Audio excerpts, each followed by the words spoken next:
Magandang araw, mga kababayan. Sa gitna ng nagbabagong balanse ng kapangyarihan sa Indo-Pasipiko, isang mahalagang tanong ang bumabalot sa usapin ng ating pambansang depensa: paano natin masisiguro ang kaligtasan ng ating kalangitan?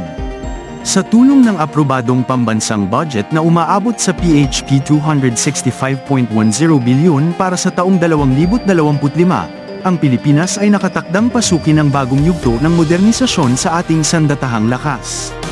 Ngunit sa kabila ng hakbang na ito, isa pang tanong ang nag-aantay ng sagot: ano ang mangyayari sa plano para sa 40 advanced fighter jets?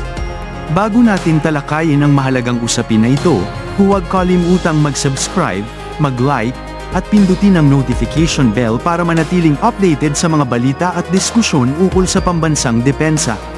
Ang halaga ng air power sa isang bansang may higit sa 7,000 isla at malawak na karagatan.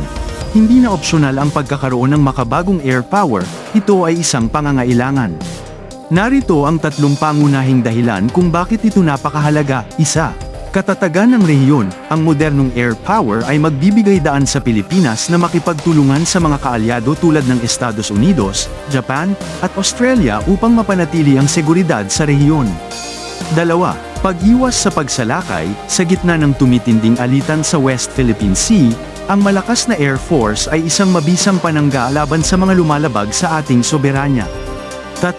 Proteksyon sa ekonomiya. Ang seguridad sa ating kalangitan at karagatan ay mahalaga upang tiyaking ligtas ang ating mga daanan ng kalakal, na pundasyon ng ating ekonomiya. Kung wala tayong sapat na air assets, patuloy tayong aasa sa tulong ng ibang bansa, isang sitwasyong hindi tugma sa pagiging isang malayang bansa. Ano nga ba ang fighter jets? Ang mga fighter jets ay hindi lang mga makinarya ng digmaan, simbolo rin ito ng soberanya at lakas ng isang bansa. Sa kanilang advanced radar systems, stealth technology, at high-speed engines, ang mga ito ang bantay ng kalangitan laban sa anumang banta. Bukod sa air dominance, ang mga fighter jets ay kayang magsagawa ng surveillance, precision strikes, at multi-role missions.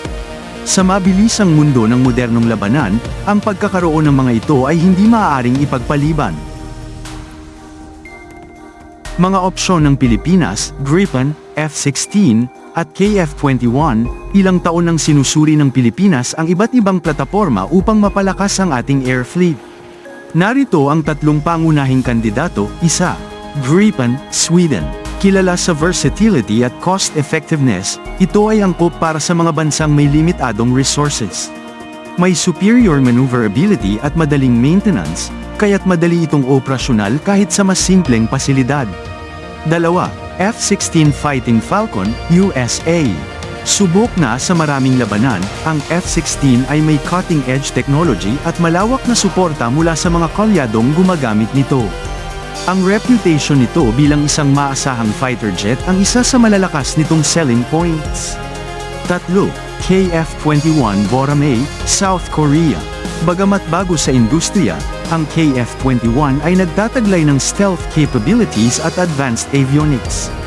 Isa itong makabagong jet na maaaring magbigay ng kakayahang lumaban kahit sa pinakamatitinding hamon sa modernong digmaan.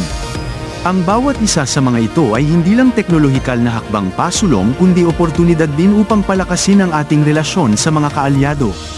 Epekto sa pambansang pagmamalaki at seguridad. Isipin niyo ang damdamin ng bawat Pilipino habang pumapailan lang ang ating mga modernong fighter jets sa kalangitan, dala ang kulay ng ating watawat. Ang mga ito ay hindi lamang simbolo ng depensa kundi paalala rin ng ating kakayahang tumindig bilang isang malayang bansa. Sa mundo kung saan mabilis ang pagbabago ng pandaigdigang relasyon, ang air superiority ay hindi na opsyonal, ito ang susi sa kaligtasan ng ating bayan at katatagan ng rehiyon.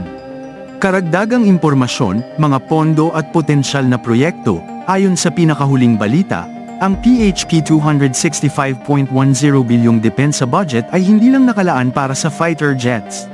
Sakop din ito ang patuloy na modernisasyon ng ating naval assets tulad ng BRP Gregorio del Pilar at ang pagdagdag ng missile capabilities sa ating malalaking barko.